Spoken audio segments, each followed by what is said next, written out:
Première source du chômage au Cameroun, je vous cite, est en grande partie, le chômage au Cameroun est en grande partie causé par une imparfaite circulation de l'information dans le marché du travail. Lorsque vous dites, est-ce que c'est exact? Dans la mesure où avant d'avoir l'information sur l'emploi disponible, il faudra que cet emploi-là existe. Est-ce que c'est le principal? Est-ce que vous me posez pas mal le problème?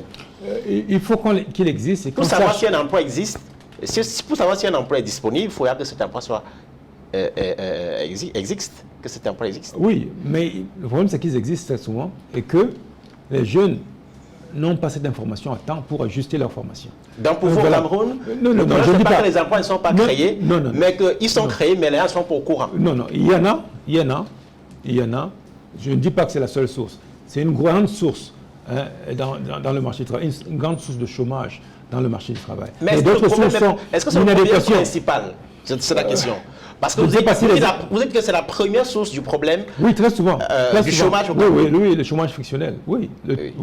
C'est souvent une grande source. En fait, la question, Donald, comment vous résumez la question de l'emploi dans notre pays? Voilà. Est-ce que c'est parce qu'il n'y en a pas, ou alors parce qu'il y en a et les gens ne sont pas au courant? Disons qu'il y a au moins trois problèmes. Il y a le problème de la formation. Il y a le problème de la création d'emplois. Et il y a le problème de l'adéquation entre la formation et le marché du travail. Et le problème de l'adéquation entre les compétences disponibles et les compétences recherchées. Donc, tout cela est lié. Voilà donc pourquoi nous... Comment? Parce qu'il faut peut-être que les téléspectateurs comprennent exactement ce que vous entendez par sur ces trois piliers-là, justement, sur la question d'emploi. Voilà. Pour ce qui est de la formation, déjà, le marché du travail, très souvent, demande un certain type de compétences qu'on n'offre pas à l'école. Généralement, voilà pourquoi nous avons des diplômés qui ne sont pas utilisables dans le marché du travail, parce que très souvent, les employeurs vous disent ce ne sont pas les compétences que nous recherchons, malheureusement. Il y a également le problème de l'adéquation, ça c'est le problème de l'adéquation entre formation et besoins du marché du travail. Il y a maintenant le problème de l'adéquation entre les compétences disponibles et les offres disponibles. Là aussi, il y a un problème de circulation de l'information. Vous pouvez avoir une compétence aujourd'hui. Quelqu'un recherche cette compétence quelque part, mais vous ne communiquez pas à temps. Résultat de course, l'économie est bloquée, est freinée. Donc voilà pourquoi il nous faut, et ça c'est le moyen le plus simple déjà, de régler une bonne partie du problème. Il nous faut, à travers ces téléphones, un module de gestion du marché du travail, un module électronique, qui va faire ceci, qui va obliger les entreprises, dans l'État va obliger les entreprises à publier leurs offres d'emploi sur vos téléphones, dans ce module de gestion du marché du travail, avant tout recrutement. Ce sera une exigence de la loi. Deuxième exigence de la loi. Les entreprises devront également publier leurs projections d'offres d'emploi sur les 10 années suivant l'année en cours, pour permettre aux jeunes qui sont en formation d'avoir une idée de ce que le marché recherchera à la fin de leur formation et de s'ajuster à temps. Donc ce problème de circulation de l'information est crucial. Maintenant, il y a le problème même de l'éducation même. On va parler de l'éducation tout à l'heure. Sur l'évolution des compétences sur le marché de l'emploi, est-ce que ce n'est pas un problème secondaire dans la mesure où les coûts de formation, par exemple, qui sont prohibitifs pour beaucoup de familles, je rappelle que pour l'instant, l'État offre dans quelques écoles de formation professionnalisantes, mais de façon générale, c'est le privé qui offre des formations vraiment professionnelles et pointues. Dans la plupart des cas, les formations peuvent coûter jusqu'à 1 million de francs, et d'ailleurs plus. Est-ce que ce n'est pas ces coûts prohibitifs, mais aussi le fait que notre tissu économique n'est pas encore, étant restreint, il y a peu d'opportunités pouvant absorber ces milliers de jeunes qui sortent de nos universités chaque année? Oui, les coûts sont généralement un problème, mais ici nous allons résoudre ce problème. Les coûts de formation? Oui, ça peut être un problème, mais nous allons le résoudre avec ce fonds d'ajustement des populations et des entreprises, qui va aider, par exemple, les jeunes ayant un potentiel, à avoir un financement durant la durée de leurs études et à commencer à rembourser le fonds d'ajustement une fois qu'ils commencent à travailler. Mais le problème souvent aussi, c'est le fait qu'une fois que vous avez fini une formation, ces compétences ne sont plus recherchées. Parce que, souvenez-vous, enfin, regardez déjà, l'intelligence artificielle risque de transformer complètement le monde du travail. Quel est le modèle que vous proposez pour soutenir la formation des jeunes? Parce que dans ce secteur-là, on voit que l'État a du mal à soutenir la formation des jeunes, notamment dans les secteurs où il y a un fort potentiel. Et en général, c'est les privés qui s'en chargent avec des coûts hors de portée.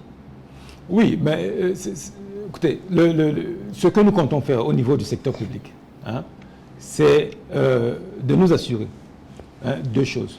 Que notre système éducatif produit des innovateurs et qu'il fait deux choses. Il produit des personnes utilisables dans le marché du travail. Donc, concrètement, pour ce qui est de l'innovation, dès la classe de 6e, nous allons introduire une nouvelle discipline, études indépendantes et initiation à la recherche, pour pousser les enfants, dès la classe de 6e, à commencer à réfléchir par eux-mêmes. Parce que c'est un problème fondamental dans le marché du travail. Un employeur, quand il vous prend, il veut que vous lui apportiez des solutions à ces problèmes et pas... Très souvent, ces problèmes sont imprévisibles. Par exemple, vous venez comme ça, le client demande tel ou tel produit, ce n'était pas prévu dans les plans. Deuxième chose, ça c'est pour l'innovation. Dès la classe de 6e, on introduit cette discipline. Les élèves vont travailler sous la supervision d'un enseignant dans un domaine de leur choix et faire un rapport. Deuxième aspect, dès la première année d'université, l'État va établir des partenariats avec les entreprises pour recruter les étudiants en stage. Et ces stages seront notés. Ils devront conduire à un rapport de stage qui devrait être noté par le chef de l'entreprise concernée et un enseignant spécialiste du domaine. Et là, si la note du stage aide à améliorer la moyenne générale de l'élève, elle va compter. Si elle n'aide pas, elle va être dans son bulletin, mais elle ne va pas compter pour la moyenne générale. Ça, c'est l'aspect éducation. Je pense que ces deux réformes permettront de faire comprendre aux étudiants déjà qu'il y a les connaissances de base, mais il y a également les connaissances du monde du travail qui sont parfois différentes, et leur permettra également de s'ajuster à temps lorsqu'ils finiront leurs études aux exigences du marché du travail. Maintenant, Docteur, j'insiste sur les coûts de formation. Maintenant, oui. Il y a un ancien ministre de l'Emploi et de la formation professionnelle qui est en compétition pour cette élection présidentielle, qui, sous son aire, a obtenu la baisse des coûts de formation dans les instituts de formation tenus par l'État. Ramener ces coûts-là à 50 000 francs CFA, certains spécialistes estiment que dans ces conditions, on ne peut pas former vraiment des jeunes de qualité avec des coûts de formation de ce niveau-là. Comment est-ce que vous gérez ce problème? Et puis, il faut ajouter qu'en termes de volume des effectifs, ce n'est pas terrible. Mais justement, par rapport à la demande. Oui, c'est une question d'offre et de demande. Généralement, le prix de marché, il est donné par le marché. C'est les forces de l'offre et les forces de la demande. Maintenant, pour régler le problème de financement, parce qu'il faut distinguer ces deux choses. Il y a le marché qui donne un prix. Qui donne un prix en fonction de la concurrence, en fonction des coûts de production. Si par exemple vous avez un enseignant spécialiste d'un domaine qui est rare et il vous dit que bon salaire doit être à ce niveau, mais le propriétaire de l'école en prend compte. Autrement, il ne va pas le recruter, il va ailleurs. Et quand il en prend compte, il fait ses calculs, il dit pour rentrer dans ses fonds, il lui faut mettre le prix à tel niveau. Ça, c'est la règle du marché. Il faut distinguer cela du financement. Maintenant, on peut avoir un prix même à 1 million, mais dire que nous allons mettre sur pied un fonds d'ajustement des populations et des entreprises qui permettra aux étudiants d'avoir un financement sur plusieurs années, le temps de leur formation, le temps de finir leur formation, sachant que à la fin de leur formation, ils vont trouver un bon emploi et ils vont commencer à rembourser ce fonds d'ajustement. Parlons de la rémunération. Vous dites, parlant de la rémunération, relever le niveau des gens revient à l'État et non aux entreprises. C'est surprenant cette déclaration. Non, c'est vrai. L'État est un régulateur, un facilitateur, un médiateur, et non un créateur de richesse. Non, c'est pas l'État qui rend les gens riches, non. C'est la responsabilité d'améliorer les revenus et les conditions de vie de la population, elle, à la charge de l'État et pas des entreprises. Les entreprises sont là pour produire dans les conditions de marché, parce qu'il y a ces exigences. Le prix, les salaires. Mais l'État a les conditions juridiques, institutionnelles de création des entreprises. Et même financière. Parce que d'épanouissement des entreprises. Pas que l'État est un créateur de bien-être. Non. Il a une responsabilité sociale d'aider ceux qui ont les bas revenus à améliorer leurs revenus. Ça peut se faire sous plusieurs fonds.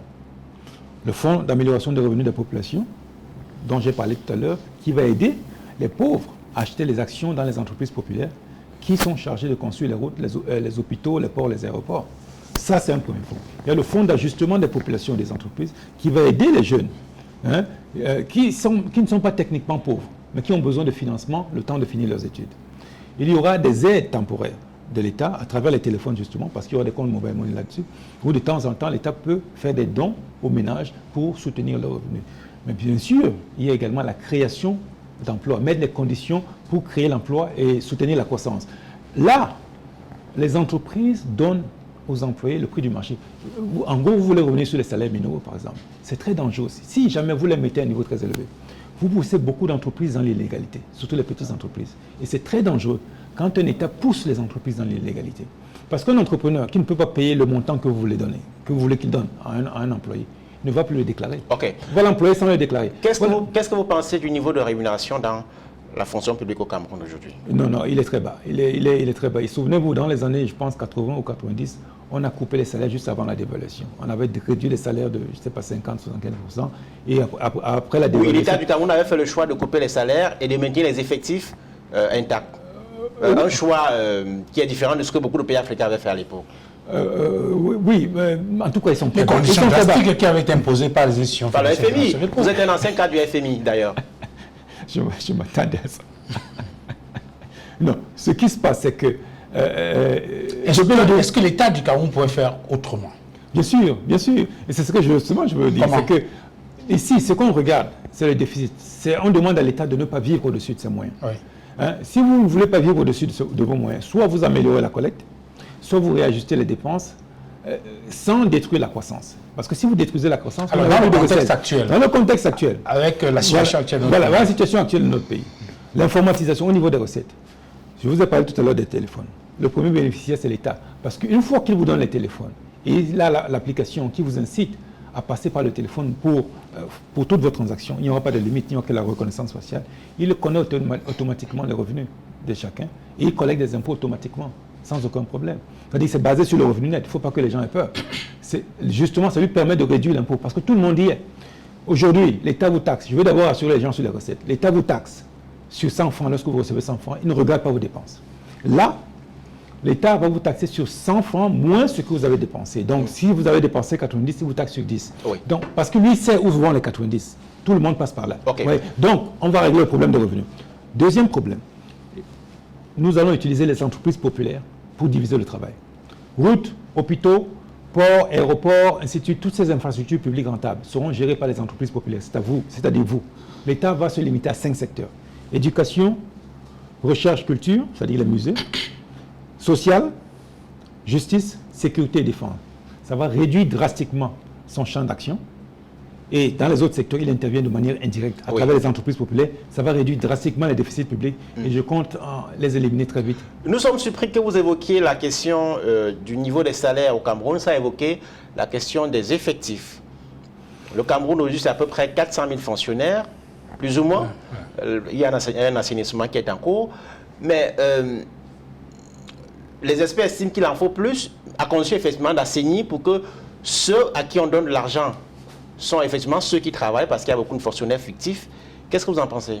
Oui, non, mon action sera guidée par le plan de travail présidentiel. C'est-à-dire que ce sera un document stratégique et opérationnel qui va fixer les objectifs de l'État tous les 6 mois. Et ces objectifs seront mesurés tous les 6 mois dans un rapport d'une agence de suivi du plan de travail présidentiel. Et justement, ces objectifs étant à évaluer tous les 6 mois, ils seront ensuite soutenus par un certain nombre de biens et services à fournir. C'est-à-dire, si vous voulez atteindre un objectif, il y a un certain nombre de biens et services que vous devez fournir. Donc, ce sera également dans ce plan de travail présidentiel. Et pour produire les biens et services, il vous faudra un certain nombre d'activités à faire. Et ces activités seront également détaillées dans le plan de travail présidentiel. Une fois que les activités sont détaillées, on sait qui les fait et qui doit les faire. Quel est le minimum nécessaire? Quel est le nombre de personnes, heures dont on a besoin pour effectuer de manière efficace ces activités? Et cet exercice directement donnerait la taille optimale de la fonction publique. Okay. Oui. Donc je ne veux pas dire tel nombre grand, tel nombre petit. Je dis qu'il y a les objectifs du plan de travail présidentiel qui vont déterminer les besoins de la fonction publique en termes de ressources humaines.